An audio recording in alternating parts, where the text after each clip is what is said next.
It's time now for the Stephen Jones Show here on your home of the Cowboys, and he joins us now. Good afternoon, Stephen. How the heck are you? I'm doing good, guys. How you doing? Man, we're doing so good. The Jets game was amazing, and I just wanted to get your thoughts on this because you're watching the team in Oxnard and then seeing how many guys stepped up in that game off the bench, and the vibes are so good. I just think you really have something special with the leadership dynamics, like Schotty plus Dak equals leadership gold. Well, I wouldn't disagree with that a minute. Obviously, Coach Schottenheimer is just doing an amazing job. I thought he went through hiring his coaching staff, which you can see now is paying off in spades. I thought the way he went through that was amazing. And, hiring guys like Clayton and Connor on the offensive side of the ball, I don't want to get into names because I think I like every one of our coaches on our staff, but I agree with you. And then you throw Dak in the mix. He's always been the Pied Piper of this team. He's got amazing leadership skills. He's, quite an amazing man off the field, but what a hell of a year he's having so far. And in order to lead at the end of the day as a player, you do have to be, you have to be great as well. And that's the way Michael Irvin was. He was one of our great players, but also a leader.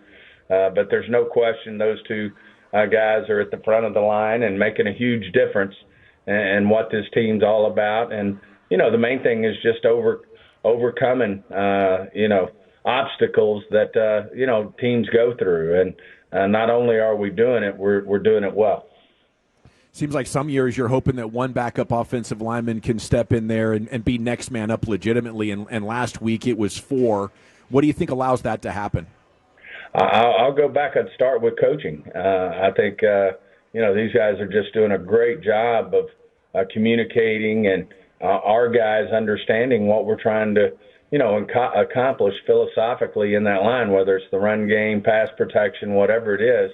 I just think between Clayton and Connor, they're just doing a great job of helping our guys understand. Now, hats off to Will and our pro scouting staff and college scouting staff in terms of, picking players who've got the skill set to get the job done. But there's no question. I mean, not many teams can step up, especially in the offensive line where, a lot of people look at it. A lot of guys take a lot of pride in being a unit, not just one guy here and one guy there, individuals, but a unit. And certainly to have 4 new guys step up and play at that level is great. Now, it also looks like we're getting ready to get guys back. So, as they come back, we'll get them plugged back in and hopefully not miss a step.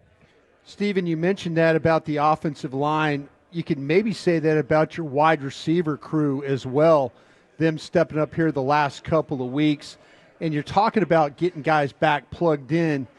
How difficult are those situations when you're now dealing with 21-day windows, maybe having to make roster moves, and then you got guys that are backup guys that are playing pretty damn well for you?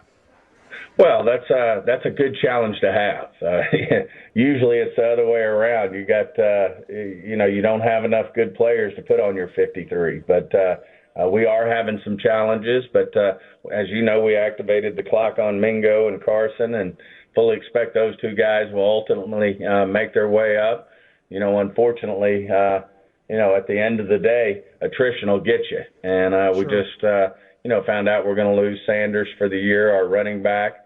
And, these things have a way of spots opening up. And probably won't do Mingo this week. A good chance Carson may come up just to get him going. But that's just part of it. But it is great, as you said, to have guys like a Flournoy step up, a Tolbert step up, and knowing you got a guy like Mingo coming when you have injuries like we have with CD and Turk.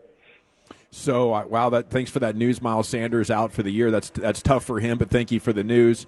How do you think the carries get picked up? Is it more Javonte? Is it more Jaden Blue? Well, we're so fired up about what Jaden Blue can do for this offense. He's got rare explosiveness, and we've just, and I know Coach Schottenheimer and his offensive staff are going to certainly continue to figure out the best way to use him. But I think he's really going to bring something to this offense at the running back position that we hadn't had. And I think this can, as much as I respect and take a lot of Sanders, I think, at the end of the day, Blue can really bring some more juice to this offense, which you start talking about getting him and Turp and CD in the mix going forward, then, an offense that's already doing pretty good has got a chance to just continue to get better. Ed Werder has a cool story up today about how you guys identified Javonte Williams in the middle of last season and were really, chomping at the bit to try to get him under contract. What else can you share with us about how that process went of identifying Javonte and why you guys made him such a priority? Well, I think it's been well written, well reported, however you want to talk about it, that, a lot of what goes into our grades, too, is what we thought about him coming out. And, we had, late first round, high second round type grades on Javonte coming out, and just, thought he was an outstanding football player. And then you roll the tape his rookie year, where I think he was in the running for Rookie of the Year. As a running back, he had right at 1,000 yards, I think, and then, had the unfortunate ACL. And certainly, at the running back position, you miss that year, and then sometimes you're just not the same guy coming back. And we just felt like there was a lot to him. And you go back and, you do your research on what kind of man he is. And, he's certainly a guy who's a professional, does everything the right way, and certainly the leader in that room. And I think Schotty got his hands around it early and often in training camp, that this wasn't going to be a by committee. This was going to be, his. He was going to be the bell cow and have everybody else support him. Stephen, it looked like you manufactured some pass rush last week. And it has to be very encouraging what you saw from your guys. And against a New York Jet offensive line that wasn't compromised, was intact, have some quality players. It had to make you guys feel much better about your situation when you saw that. Well, this thing is a work in progress. We still have to get a lot better on the defensive side of the ball. I think Coach Schottenheimer, Coach Eberflus, our top players and leadership on defense would tell you that the air is up for this group. And with the injuries we had early at the corner position, we were certainly trying to protect that as well as we could, and probably compromise the defense some. But now with Bland and Diggs getting back, and as you said, I think people are understanding the concepts, and I think this defense is only going to get better as the year goes, and we're going to get healthier, and we should get better.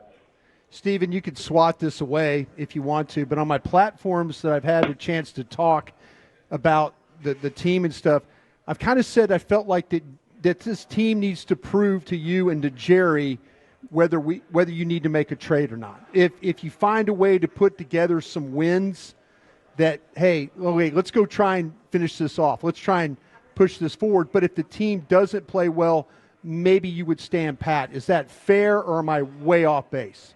I think you're off base, Brian. I think only in the fact that we believe in this team. And if the right opportunity were there, sitting there today to do something, then we would pull the trigger. We have that kind of confidence in our team, and really like where we're headed right now.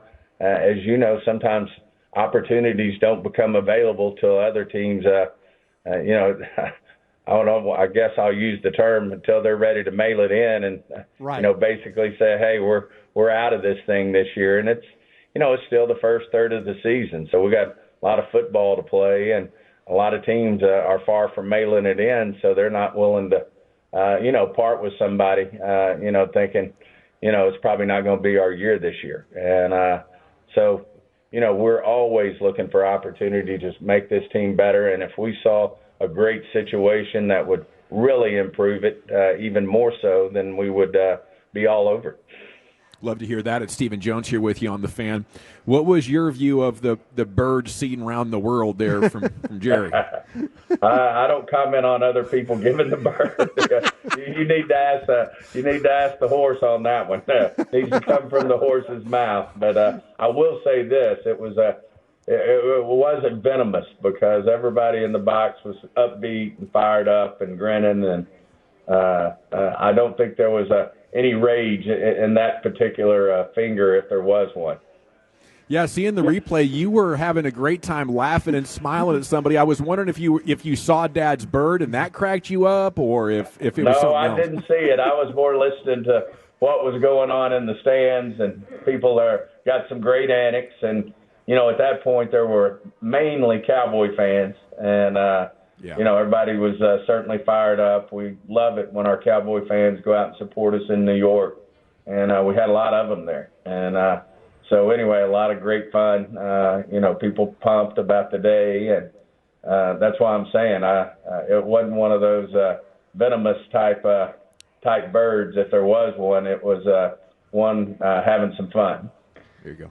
Stephen, I was kind of wondering about that as you're sitting there. I mean, you guys do a really good job of just if people are going after you and stuff, you guys just kind of take it and move along. And I just wondered, I know because I've been on the sidelines for you too, down there in those Giants games and stuff. I've turned around and yelled at fans too after one of these games. So I kind of understand when they get on you. I mean, you take it a lot better than I do. When it's venomous, the best thing is look right over the top of them. Yeah, I needed to learn that from you. Then. I never learned that. No. If they think you're looking at them, then it just promotes more of the same. Yeah.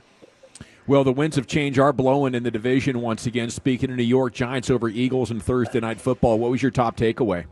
Well, you know who I was probably rooting for. That goes without saying. But I guess my top takeaway was the Giants found them two really good offensive players in their quarterback and their running back. And I'm sure they're fired up about that. And they already had, an impressive defensive front. So they're certainly, a team that is going to be another team in the East.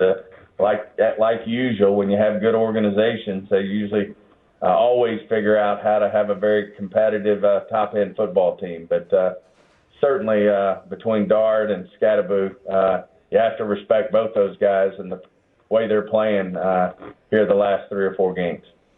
So do you think we get 2 Tylers back this week, and then what's going on with BB and Booker looking into the future? Will BB be activated in the window next week?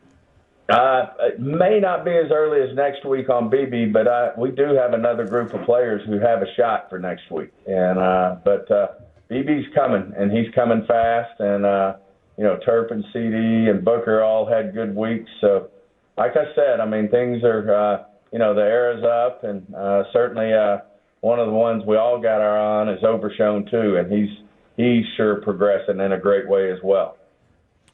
Right on. We'll give him hell out there. We'll be pulling for you. Thanks a lot, guys. Have a good weekend.